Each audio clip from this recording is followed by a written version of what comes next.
Namaste.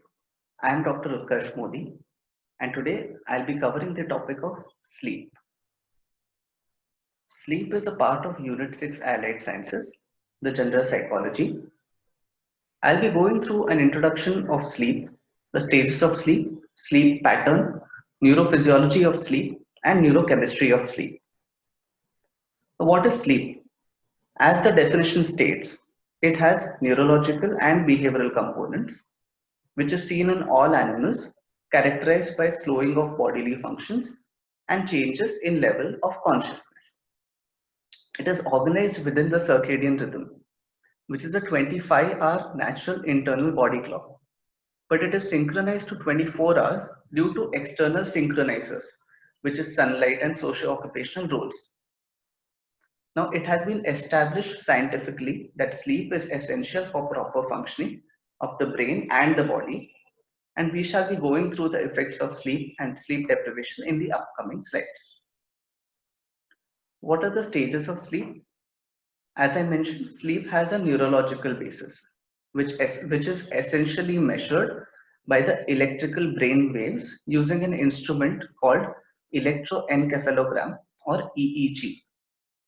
Along with that, other bodily functions are measured using electromyogram, which is EMG, which detects the contraction of muscles, and electrooculogram, which detects the contraction of eye muscles. Based on the analysis of these measurements and wave patterns, sleep has been divided into different stages. The wave patterns are mainly classified based on the amplitude and frequency. I shall be briefly going through the various wave patterns which are seen with EEG and how they correspond to the different stages of sleep. The first wave pattern is called delta waves. Now they have the frequency of 3 Hertz. Hertz basically means number of waves in 1 second. So 3 Hertz will correspond to 3 waves in 1 second. They have the highest amplitude. Amplitude is basically how big a wave is. So delta waves are predominantly seen in stages 3 and 4 of sleep, which are the deep sleep stages. The theta wave has a frequency of 3.5 to 5 Hertz. It is the slow activity and it is seen in stage 2 and 3 of sleep. The alpha wave has a frequency of 7.5 to 13 Hertz and it appears on closing eyes but in an awake state. The beta waves are more than 13 Hertz, that is 13 waves in 1 second. It is a fast activity and it is seen in normal waking state. Now, this chart might look complicated at first glance, but it covers almost all the information needed in relation to the stages of sleep, the EEG pattern, and the characteristic waveform seen. The first stage of, I would say, sleep would be wakefulness. In wakefulness, there is a mixed pattern of EEG waves, and only when the eyes are closed in wakefulness, we see alpha waves, which are from 7.5 to 13 Hertz. Now, after that, sleep has been divided into two parts. The first is non-rapid eye movement sleep, and the second is rapid eye movement sleep. As the name suggests, NREM sleep will have no eye movements, and REM sleep will have a lot of rapid eye movements. So as we slip into sleep, first we go through the NREM stage 1. NREM stage 1 forms about 5% of the sleep.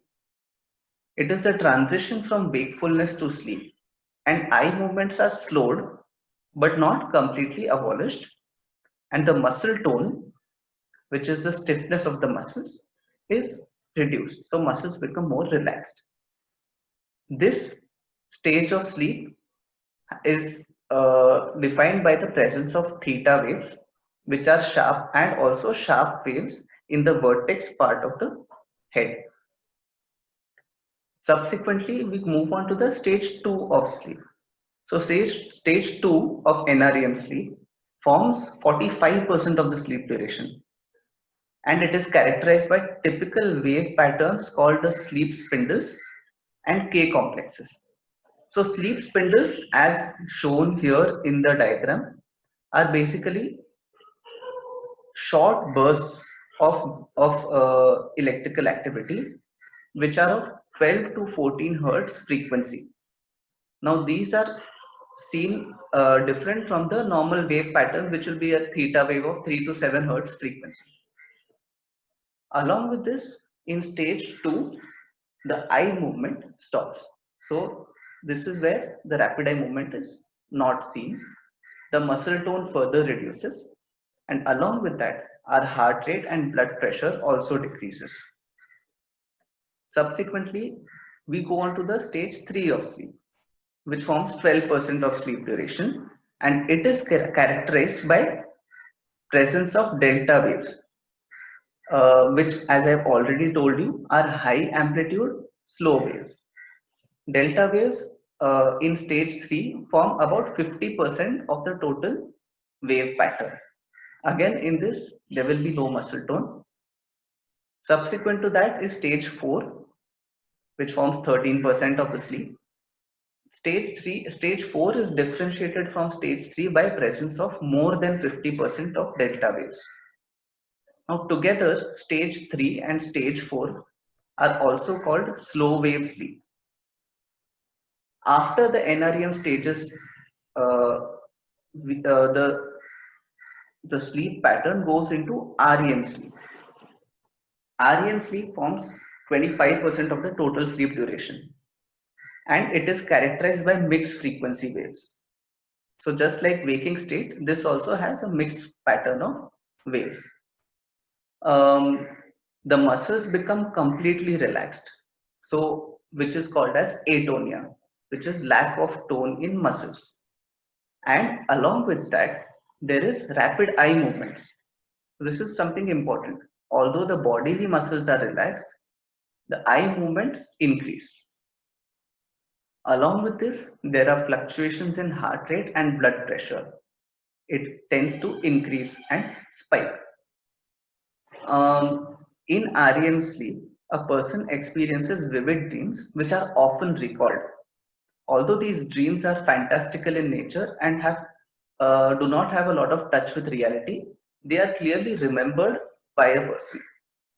Another important characteristic of REM sleep is presence of penile erections uh, at during sleep. So overall, NREM sleep forms 75% of your sleep, and REM sleep will form 25%. Now these stages of sleep are sequential from NREM stage 1 to 4 followed by REM sleep. These stages are repeated in a cyclical manner throughout a night. So a person progressed from NREM stage 1 to 4 followed by REM sleep. This one cycle lasts for 90 to 100 minutes, as we see here. Thus, considering an average of 8 hours of sleep, a person will have 3 to 5 such cycles. Now, it has been observed that the duration of REM sleep, which is denoted by these dark bars here, increases as the night progresses. So the last sleep cycle will have the maximum REM sleep duration.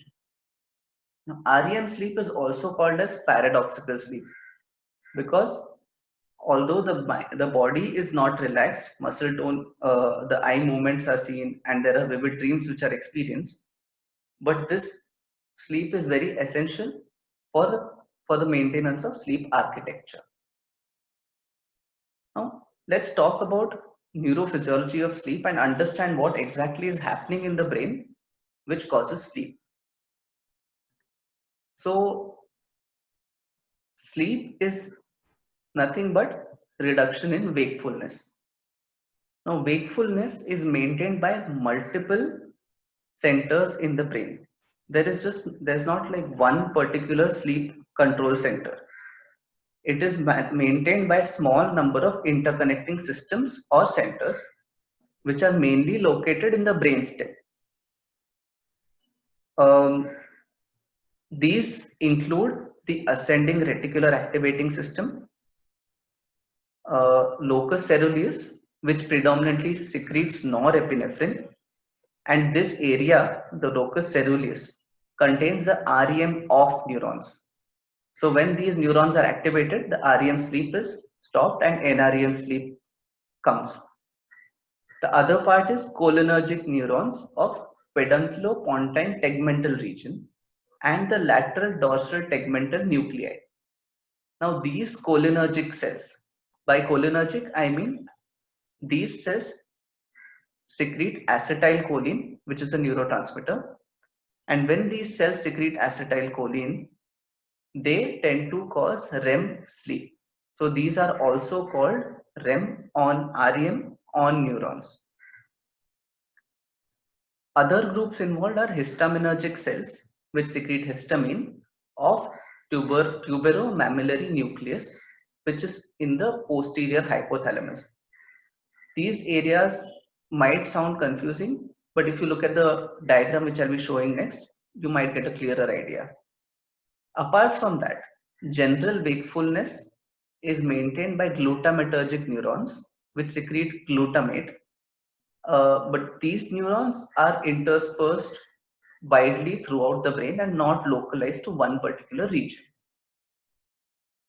So as I told you, the sleep is regulated by secretion of neurotransmitters, few of which I already told you in the previous slide. So arousal is linked to serotonin, histamine, dopamine, norepinephrine, and acetylcholine. Dopamine mainly has an alerting effect. Other neurotransmitters involved are melatonin. So melatonin is a neurotransmitter secreted by the pineal gland, which is also present in the brain. Now this melatonin is important because it regulates our circadian rhythm. So it is closely related to our visual centers. So when there is light, there is less melatonin, and as soon as it becomes dark or there is less light, the melatonin secretion increases, which causes induction of sleep. And this is how our circadian rhythm is regulated by external synchronizers, which is sunlight. Other neurotransmitters involved is hypocretin, which is also known as orexin. This regulates arousal and appetite. It is mainly involved with regulation of on and off cells in the ventrolateral preoptic area.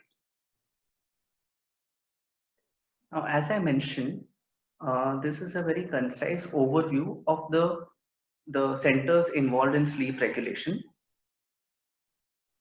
It looks like a very complicated diagram. I will just briefly go through it.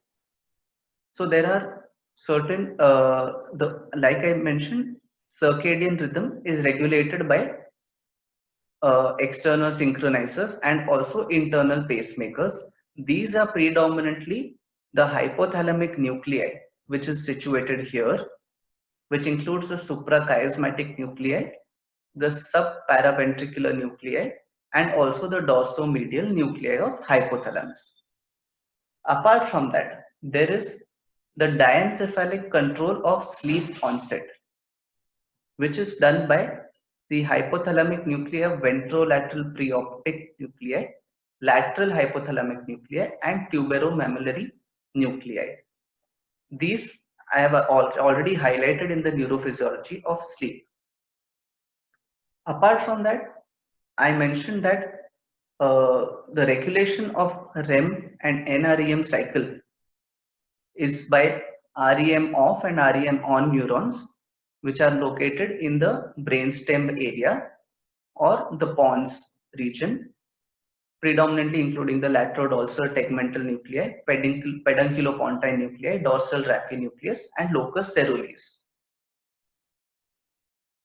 There are other systems which are also involved in the neuropsychology of dreaming, which predominantly involves the frontal and prefrontal cortex, the anterior limbic structures which are associated with memory and emotions, and also the posterior cortices which are mainly associated with vision and visual association.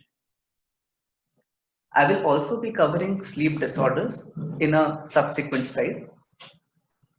Till then, thank you so much for listening to my brief presentation on sleep.